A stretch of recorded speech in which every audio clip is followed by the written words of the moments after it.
Nova Estela Ciência em Debate, um programa da TV PUC São Paulo, gravado semanalmente nas lindas instalações do MI São Paulo, que tem exposições muito pops, muito bem estruturadas, muito bem preparadas para a gente fazer viagens, como agora a exposição de quadrinhos, e que além das exposições mantém uma série de atividades, no caso nosso aqui, o programa Nova Estela, da PUC, e também aqui nesse mesmo auditório, a gente tem o Cine Ciência, uma vez por mês, com um filmão, um clássico, um filme muito forte do presente, comentado por algum professor ou professora convidado.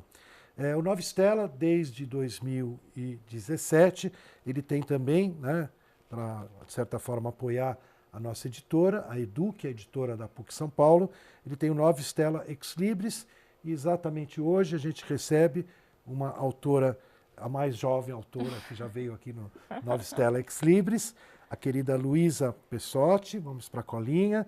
Ela é atriz e jornalista formada pela PUC. Quando que você se formou? 2016. 2016, formada há pouco tempo. Trabalhou como repórter, redatora e escreveu o livro reportagem Marjorie. Marjorie, por favor. Biografia da atriz e diretora de teatro Marjorie Serrano. A nossa Luísa ingressou no teatro aos 13 anos, ainda no colégio, e foi pelas peças apresentadas que decidiu seguir carreira profissional no teatro. Desde então tem se dedicado aos estudos de teatro e cinema, fez cursos com os diretores Teresa Lampreia e Fernando Leal. Atualmente estuda cinema no Sagarana. Ainda estuda? Terminei ano passado. Terminou ano passado. Foi integrante das companhias de teatro Os Donos e do Grupo Harmonia. Isso. Apresentou diversas peças, como Disque M para Matar, de Frederic Knott, e a releitura musical do clássico Berço do Herói, de Dias Gomes, chamada A Farsa da Asa Branca. Marjorie, por favor, a história de uma ex-interna da FEBEM, a liberação pelo teatro e a descoberta da intersexualidade. É um lançamento 2018 da EDUC. Tivemos a honra de recebê-la na FliPUC, na segunda Festa Literária Internacional da PUC. E hoje nós estamos recebendo no Nova Estela. E no teu caso, Luísa, já estou confundida. Luísa, eu queria que você contasse como é que surgiu a ideia, como é que você chegou na Marjorie, e contar um pouco dessa história de um livro bastante inédito, né? Porque você, como você já disse, é recém-formada, né? Foi o teu TCC, e normalmente a gente publica doutorado, pós-doutorado, né? Então, sim, conta para nós aí como é que pintou esse livro. Primeiro agradecer a oportunidade, é uma honra para mim estar aqui hoje, tantas pessoas importantes, né, que você recebe, então eu me sinto muito feliz de estar aqui. Bom, o meu livro, ele na realidade é o meu TCC, ele começou como trabalho de conclusão de curso de jornalismo. Na PUC a gente tem a opção de fazer ou um livro-reportagem, ou um filme, que seria um documentário, ou um site, ou uma revista. E eu sempre tive uma relação muito próxima com a escrita, tanto pela minha família, então meu pai escreve, meu avô era escritor e poeta, e eu sempre tive essa influência. E quando tá na veia. Tá na veia, sempre esteve. E eu sempre tive vontade de escrever um livro, então meio que uni o útil e o agradável com o meu trabalho de conclusão de curso. Eu costumo brincar que para algumas pessoas é um terror, né? O TCC para mim foi uma coisa super gostosa de fazer e tranquila. Ótimo. E aí eu fiz jornalismo, mas eu sou atriz de formação também. E quando eu fui escolher o tema do TCC, eu queria algo que unisse o teatro e o jornalismo. E aí eu comecei a procurar diversos temas, e o primeiro tema que eu lancei para o Fábio Cipriano, que foi meu orientador, foi quem apresentou teu trabalho para a editora. Exatamente. Fábio é um grande colaborador nosso. Super. Muito grata a ele também. E eu fui falar com ele, eu falei, olha, Cipriano, eu quero unir as duas coisas, e a minha ideia é escrever um livro-reportagem contando várias histórias de pessoas que saíram do sistema prisional, ou que ainda estão na FEBEM, na Fundação Casa, né? e que tem alguma relação com teatro. Eu quero entender se existe algo voltado para essa parte artística dentro dessas instituições. E daí ele falou, olha, eu acho que é um tema um pouco difícil, mas vamos atrás, começa a pesquisar e tal. E aí comecei a pesquisar e eu achei uma entrevista de um cara no YouTube chamado Asdrubal Serrano, uma no Jô e uma no Provocações, de 2008. E aí eu falei... Grande Provocações. Grande Provocações, uma entrevista incrível. E aí tinha um e-mail embaixo de um cara, do Asdrubal. Eu falei, vou mandar um e-mail para ele, vai que ele me responde. No mesmo dia ele me respondeu. Ele falou, vem aqui, eu dou aula na SP Escola de Teatro, vamos conversar. E eu super topo, dar uma entrevista pro seu livro, enfim. Aí eu fui pra SP, cheguei lá, falei pra recepcionista, olha, tem uma entrevista com a Asdrubal. E aí a recepcionista falou pra mim, não tem nenhum professor aqui que chama Asdrubal. Eu falei, não é possível, eu tava falando com o cara até agora, não é possível que ele mentiu pra mim. Eu sou meio teimosa, eu falei, vou ficar esperando pra ver se ele chega. Eu lembro que eu tava de costas pra SP ali da entrada da Roosevelt. E aí uma mulher me cutucou e falou, prazer, eu sou Asdrubal. E eu fiquei chocada. Falei, gente, o que tá acontecendo? Eu falei pra ela, olha, me desculpa, a gente ficou trocando e-mail, na realidade, um mês e pouco até a gente conseguir marcar uma data, porque eu lembro que foi no período de férias, assim, início das aulas. E aí ela falou, olha, senta que eu tenho muita coisa pra te explicar. Eu falei, meu Deus, tem mesmo. E aí foi que ela me contou que há 2 anos ela tinha descoberto que ela era intersexual, que na realidade é o termo correto para a gente se referir a pessoas hermafroditas, né? E aí eu falei, gente, isso é uma coisa assim que eu acho que vive muito no nosso imaginário, né? É uma coisa que a gente não... Até a literatura médica tem dificuldade, né, de tratar o assunto. E aí eu lembro que eu estava com um papel cheio de perguntas, eu falei para ela, olha, eu vou guardar isso aqui porque aqui começa um novo livro, né? E aí a gente passou 2 horas conversando nesse dia. A Marjorie, ela viveu durante a ditadura na FEBEM. A FEBEM foi criada em 64, né? E ela foi mandada para a FEBEM aos 2 anos de idade. E foi justamente por isso, esse foi o gancho que me fez querer procurar. Foi logo no início da FEBEM? Foi. Não, a Marjorie, ela foi para a FEBEM foi criada em 64, né, no ano do golpe. A Marjorie... Não, 64. Isso. 64 foi o ano que a FEBEM foi criada, né, que na verdade era a FUNABEM. E a Marjorie foi enviada para a FEBEM em 72. Bem no começo. Bem no começo. Ela tinha 2 anos de idade. Ela foi enviada primeiramente para Amparo, onde ela vivia num sistema com freiras, uma coisa bem institucionalizada.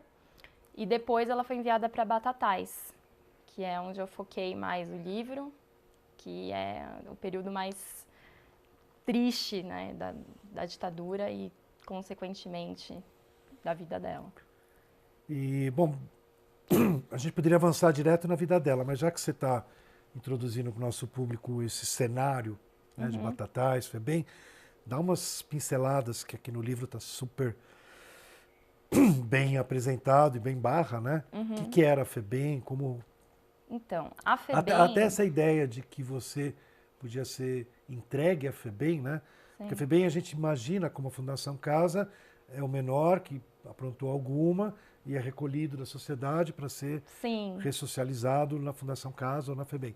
Mas no caso do Asdrubal, Marjorie Sim, completamente o contrário. Quando ela falou para mim que ela foi aos 2 anos para a FEBEM, eu fiquei pensando, o que um bebê com 2 anos pode ter feito para ter ido para a FEBEM, né? Uma coisa que não faz sentido.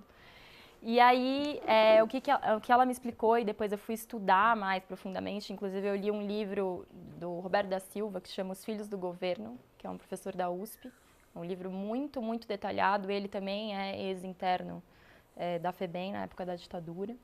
E, na realidade, a FEBEM, na época FUNABEM, né, o primeiro nome da FEBEM, ela foi criada no ano de 64, o que não é uma coincidência, né? Ela foi criada com um propósito, que, na verdade, era como se fosse uma limpa, né, das cidades.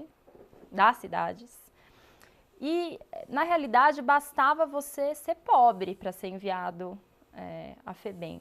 Então, uma mãe como a da Marjorie, que tinha ela e mais 3 crianças, né, que vivia numa situação financeira horrível, uma situação precária, entregava a tutela dos filhos à FEBEM.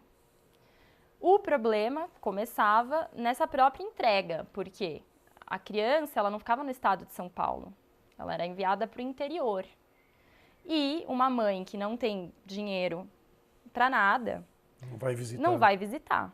Então a Marjorie ela foi mandada para Batatais e os outros 3 irmãos para cidades completamente distintas. Então ela cresceu a infância inteira sem ter o menor contato com ninguém.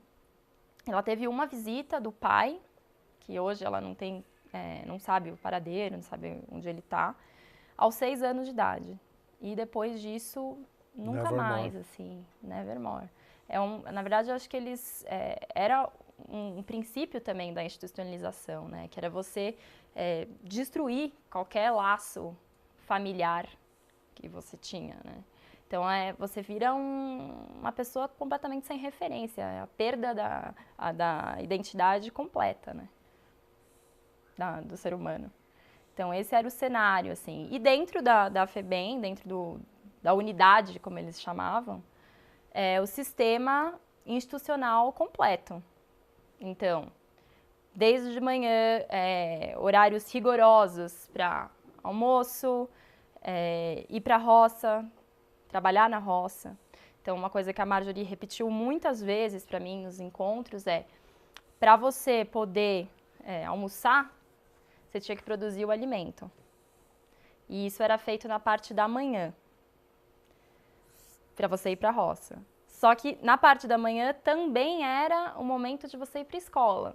Então, uma criança já era colocada numa decisão complicada, né? Ou você come ou você estuda.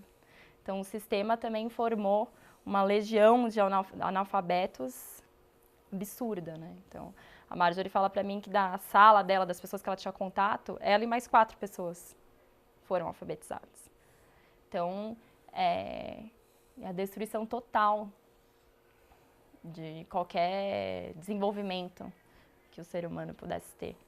E ela ficou lá dos 2 anos aos 17 anos, ela saiu da FEBEM. Foram 15 anos de institucionalização. Muito tempo. E como é que você quer? Tem 1000 caminhos aqui no livro. Como é que você quer ir para o teatro? Como é que rola o teatro? Então, na verdade, eu dividi o livro em 3 partes, né? Eu fiz o primeiro capítulo, essa parte da FEBEM. O segundo capítulo é o envolvimento dela com o teatro. E a terceira parte é essa Marjorie, né? Da onde nasce a Marjorie. A mulher. A mulher.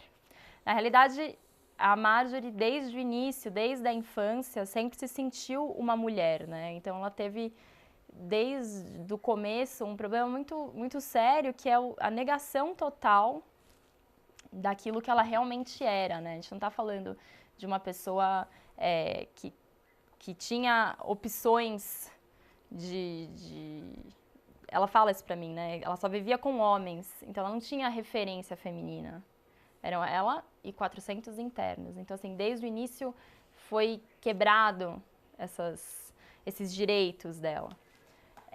Desde a infância, ela sempre foi uma criança extremamente criativa, uma criança que tinha um imaginário extraordinário e que isso, na realidade, foi a válvula de escape dela durante todos os anos de institucionalização, né? Ela pôde, através disso, escrever. Então, ela tem muitas coisas hoje guardadas com ela dos tempos da FEBEM, em que ela escrevia relatos, desenhos. Ela sempre não teve muito envolvimento com as crianças, então, justamente por esse perfil que ela tinha, de não se reconhecer de nenhuma forma. Então, ela era uma criança um pouco afastada. E eu acho que o teatro surge como uma forma dela se encontrar. Acho que o teatro ele funciona como o primeiro passo para ela conseguir falar sobre ela, né? E ela descobriu o teatro, que é o segundo capítulo do livro, justamente quando ela sai da FEBEM. Né? Ela teve um processo muito difícil quando saiu da FEBEM, ela ficou 2 anos trancafiada em casa, porque tinha medo de depressão, tinha medo de sair na rua. No momento que ela saiu, alguns irmãos dela também começaram a sair. Só que por mais que seja seu irmão, você não tem relação nenhuma, você não tem laço nenhum, porque você não, né? É um completo estranho para você. O irmão dela se envolveu, na época ela morava na Coab, e ele se envolveu com as lideranças e com o crime, acabou sendo assassinado. Então foi uma série de acontecimentos quando ela saiu que também não foram fáceis, né? Ela passou a infância inteira sonhando com o encontro da mãe. O que seria essa figura materna que só existia no imaginário? Então ela achava que a mãe ia ser um ser que ia mudar a vida dela, que esse encontro ia ser algo especial, e na realidade não. Quando ela encontrou com a mãe dela nem foi buscar ela no dia que ela saiu da FEBEM, porque ela estava trabalhando. Ela teve que ir atrás da mãe. Assim, só foi encontrar a mãe depois. Então, assim, foram muitos obstáculos depois que saiu da FEBEM, e que faz parte do processo, né, de negação desse ser humano. Então, o teatro, ele surge nesse contexto como um momento em que ela é reconhecida, que ela se reconhece como indivíduo, como ser humano, e aí tá a ligação lá do dia que eu decidi escrever, que eu tinha escolhido o meu tema, que era justamente isso, né? O teatro como essa forma de reinserção, como essa forma de reconhecimento, de descoberta. Porque a gente que faz teatro, a gente fica apaixonado, né? E a gente quer que todo mundo faça, porque a gente acha que isso vai transformar as pessoas de alguma forma. E a Marjorie, para mim, é isso. Eu acho que ela é a prova viva de que o teatro é realmente teatro, isso. Que eu me identifiquei muito nessa parte do livro, né? Depois que ela sai da FEBEM, primeiro que dá um alívio, né? Porque enquanto ela está na FEBEM é tenso permanentemente, né? Sim. As coisas que aprontam, né? Enfim, maldade, assim. Mas eu me identifiquei um pouco porque ela está circulando, né? Até depois ela vai para o interior de novo, né? Mas ela está circulando pela periferia de São Paulo, né? Uhum. E eu atuei nessa periferia com bibliotecas, salas de leitura, Tá. né? E no fundo ela acaba se envolvendo com o teatro por iniciativas de teatro na periferia, não é? Sim. Quando ela saiu, ela foi para o colégio, né, um colégio em Arthur Alvim. E aí tinha um professor que eu tive a oportunidade de conhecer, que é o Tadeu. E ele era professor de história, só que a ideia dele, de outros professores da escola, era montar um grupo de teatro que pudesse... Zona Leste, né? Isso. Que pudesse discutir as questões políticas que o país estava vivendo, as questões sociais. E o Tadeu sempre achou que o Asdrubal, na época, escrevia muito bem. E que talvez ele não fosse um bom ator, mas que ele poderia ajudar para escrever as peças, poderia se envolver com o grupo de alguma forma. E o teatro, nesse primeiro encontro que ela, na época ele, é difícil, né, ele e ela, que ele foi ao encontro, foi a primeira vez que ele conseguiu falar sobre a história dele, conseguiu contar a história. Então, a partir desse momento, o Tadeu começa a levar o Asdrubal para fazer teatro, para a comunidade, para levar para protesto, para levar para encontros entre os professores, com os grupos que ele atuava no bairro. Então, aí também é o encontro da parte social e ativista que a Marjorie tem até hoje, com o teatro. Então, foi uma união entre essas duas coisas e que surge justamente nesse ambiente da periferia.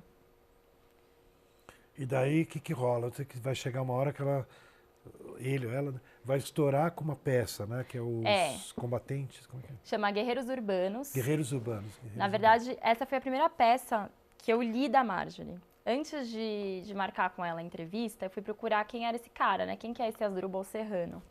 E aí achei um livro para vender na internet que chama Guerreiros Urbanos, que na realidade é uma peça no formato de livro, em que ela conta a história de um menino que vive nas ruas, é um menor abandonado, e que encontra na poesia uma forma de reinserção. Na verdade, é a história dela contada sobre outro olhar, né?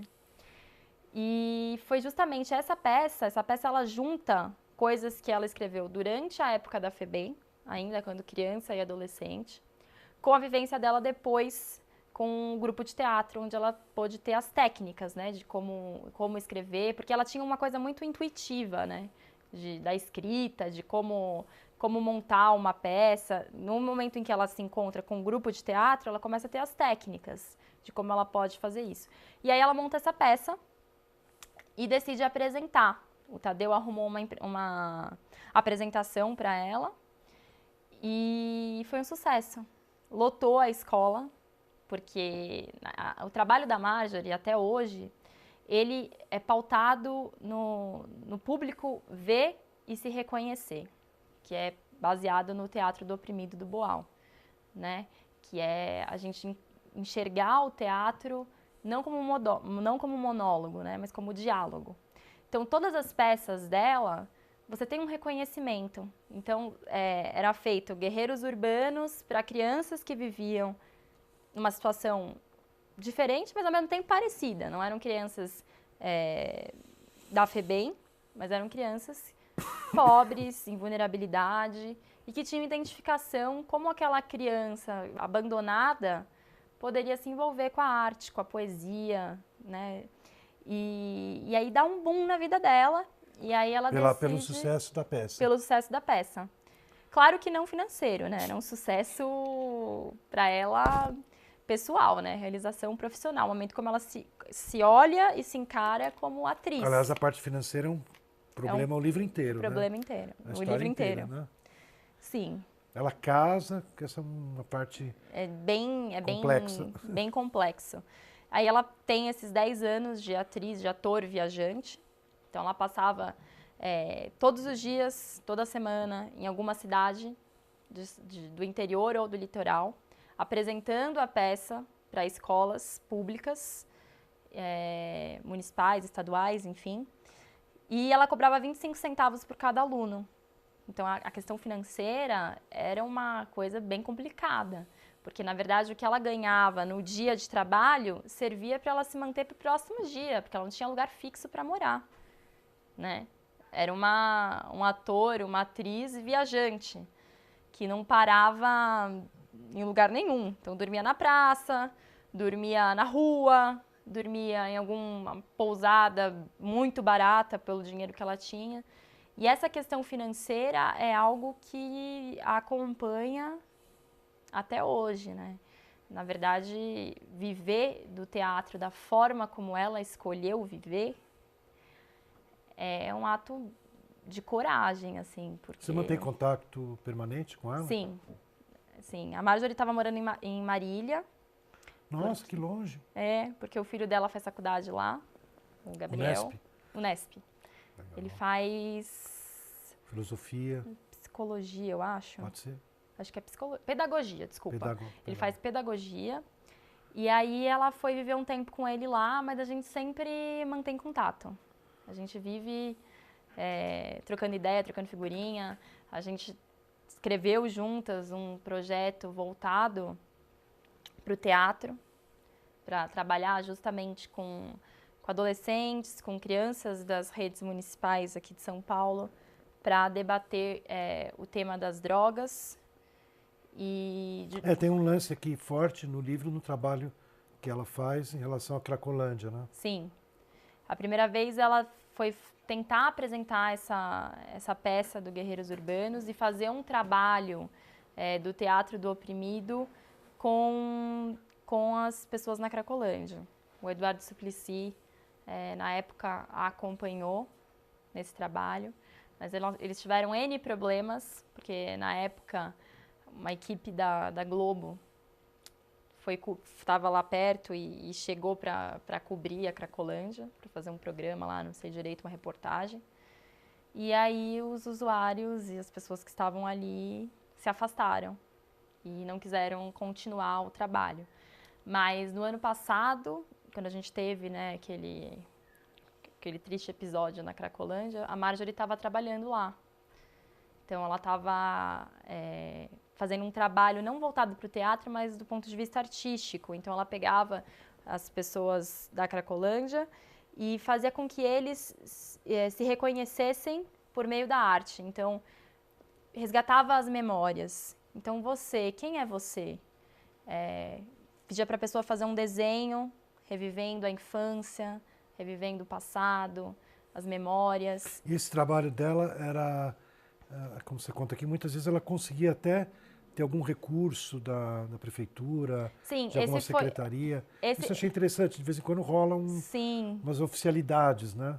Esse trabalho que ela estava fazendo, ela era uma parceria mesmo da prefeitura, mas que foi rompido quando teve, né, a ideia do fim da Cracolândia. O fim da Cracolândia. E aí foi o fim de tudo, né? No dia que tiveram as explosões, tudo lá, ela estava nesse momento.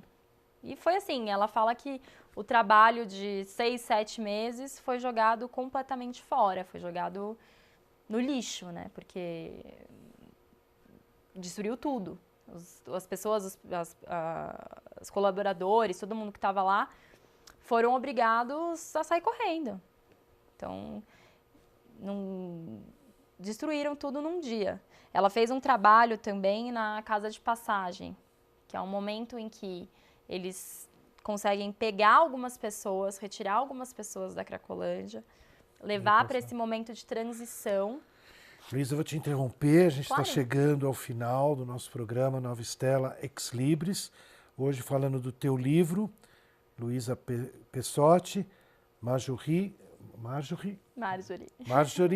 por favor, a história de uma ex-interna da FEBEM, a libertação pelo teatro e a descoberta da intersexualidade, da EDUC, editora da PUC São Paulo, e mostra que a gente pode fazer trabalhos na graduação de peso, de importância e que refletem aí a nossa dura realidade.